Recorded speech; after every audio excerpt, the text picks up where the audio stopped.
monter derrière ton père, est-ce que tu allais naître?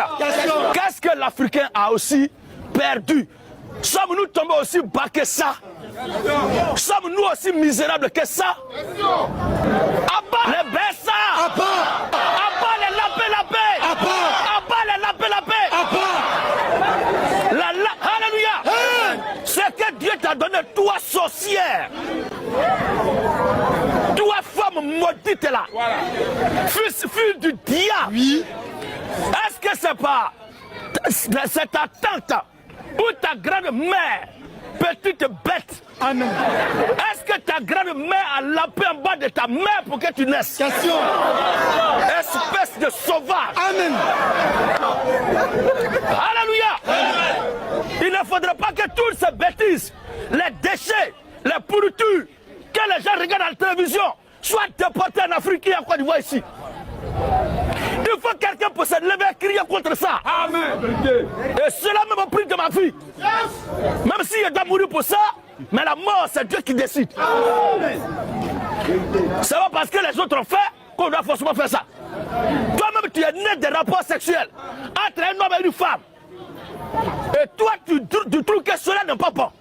Est-ce que si ta grand-mère avait la paix en bas de ta mère, tu allais venir à l'existence? Petite sauvage. Amen. Alléluia. Sommes-nous tombés aussi bas que ça? C'est quelle sorte d'argent on cherche même? On cherche quoi? C'est quel type de financement on cherche? Pour consacrer notre derrière à nos amis garçons. J'en ai mal quand j'en parle. Et ça me blesse le cœur. Alors, ensemble, nous avons écouté le pasteur Gédéon qui est toujours resté égal à lui-même et à ses différentes sorties. Qu'on l'aime, qu'on ne l'aime pas, c'est son style à lui et c'est sa façon à lui de prêcher. Je pense que dans tout ce qu'il dit, il dit des vérités, il dit des choses parce que je ne pense pas que si nos parents étaient allés entre eux, on devait être né aujourd'hui et je ne sais pas pourquoi certains Africains refusent de comprendre. Et bon, on dit aujourd'hui le monde est occidentalisé et c'est personnes de l'Occident là veulent nous imposer leur vie et voilà pourquoi aujourd'hui on peut voir cette affaire en train de prendre de l'ampleur en Afrique. C'est pas seulement en Côte d'Ivoire, c'est presque dans toute l'Afrique qu'on retrouve ces gens là. Merci à tous ces gouvernements qui essayent un peu de mettre des lois qui diminuent un peu, bien qui sanctionnent ces personnes qui se montrent publiquement disant qu'ils sont des lélés ou bien des woubi et tout. Voilà, donc voilà.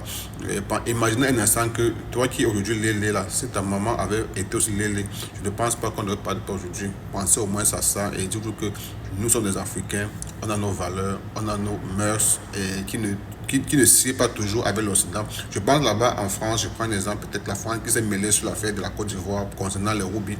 Là-bas, ils n'acceptent pas la polygamie.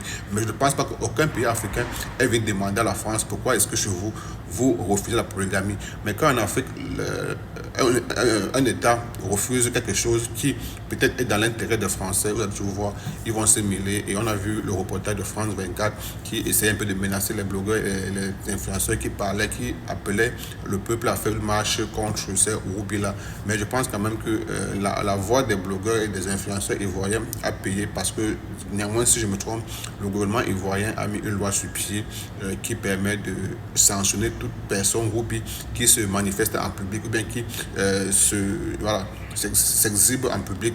Il serait sanctionné par la loi ivoirienne. C'est déjà une bonne chose. Ça veut dire que le combat de ces blogueurs et influenceurs a quelque part payé.